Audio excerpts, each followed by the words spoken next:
পারবো কি না? আমি আমার বাসা থেকে বলছি যে আমি যেন একটা লোকের দেনাপানা সম্পর্কে যদি বাকি থাকে আল্লাহ ওইটা আল্লাহ আমাকে মারি নিয়ে আমি অন্তত মাথায় নিয়ে যাচ্ছি। ওই পুরস্কারে মাছ চাইলাম, দেখা যাবে পরে কেউ পরিশোধ কোনদিন করে। আমি যদি ক্ষমা চাই নিতে পারি আর মানুষ যদি আমি ক্ষমা দিয়ে দেয়, এটা ক্ষমা। তো আমাদের দেনা পাওনা লেনা এই বিষয়টা আমি চিন্তা ভাবনা করেছি। দুটি আমাদের অনেক গভর্নেন্স লেনদেন আছে, এটা আমি প্রতিটা তোমাকে করবো। ভাই আমার বয়সে খেয়াল না থাকে, আমাকে কেউ পয়সা থাকে পায় থাকবো, আমি আমি দিয়ে না পাইলে আমি তাকে ক্ষমা নেই, আমি ক্ষমা নিই। আমি মরার পর আমার ছেলে আমার জন্য ক্ষমা যাবে, আর ও মনে মনে সে ক্ষমা দিবে না, যে সবাইকে দেবে, তাহলে তো আমি কি হয়ে যাবো। এই যে আমার খুব ধ্যান ধারণা আছে। আমি আপনাদের তো দোয়া দিই আপনারা সুন্দরভাবে থাকেন, সুন্দরভাবে এরকমভাবে নামাজ আদায় করবেন। আমি তখন সুন্দরভাবে আসবো।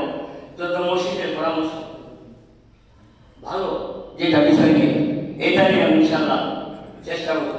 যেমন মাদ্রাসা নিয়ে যিনি আমাকে অনেক সময় আমার সঙ্গে পরামর্শ করে থাকে, আমি কোনো সময় খারাপ পরামর্শ দিতে ইচ্ছা না।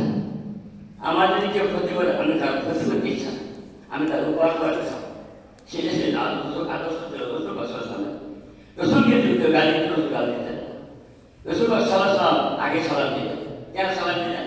সালাম দেন তাকে দোয়া তোমার শান্তি বসিল। আলহামদুলিল্লাহ আমার যে ভাগিনা সে আসলো না, আসলে আসার দরকার ছিল। খারাপ মন করে কিছু তো নেই, সবকিছু মালিক হয়েছে আল্লাহ। হাজিরা কি বাড়াইতে চাইছিল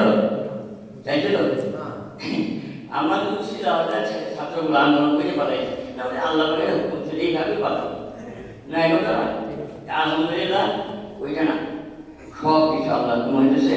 আমি আপনাদের সব কিছুকে আমি বলে এরকমভাবে আপনাকে যদি আমি বলতেছি এরকমভাবে যে আমাকে আপনারা ক্ষমা করে দেবেন, আমার জন্য দোয়া করবেন।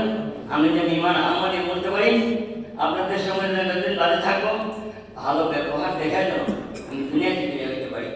আলহামদুলিল্লাহ আপনারা যে এরকমভাবে বিরক্ত হয়ে অনেকে হয়তো আগে খানা খায়নি, কষ্ট পাচ্ছেন। এই মাসের ক্ষেত্রে ওর বাবা কথা বলে গেল, কথা বলার অনেক আছে না, 40-42 বছর বা 45, আমি হিসাব 45 বছর, আমার হাজার হলো 48, তার বয়স 1.5 বছর তোমার নিয়ে এখন তো 48 কথা হয়েছে, 45 পাশ আছে। যা আপনার দরকার নেই। আমি কি বলি 100 কথা ইমামতি কোন মূল্য নেই, 4 পয়সা মূল্য নেই। কেন মূল্য নাই? যদি ইমান আমাদের আমি মুখে না পারি, ওই ইমামের কোনো দাম আছে কি? কোনো দাম নাই।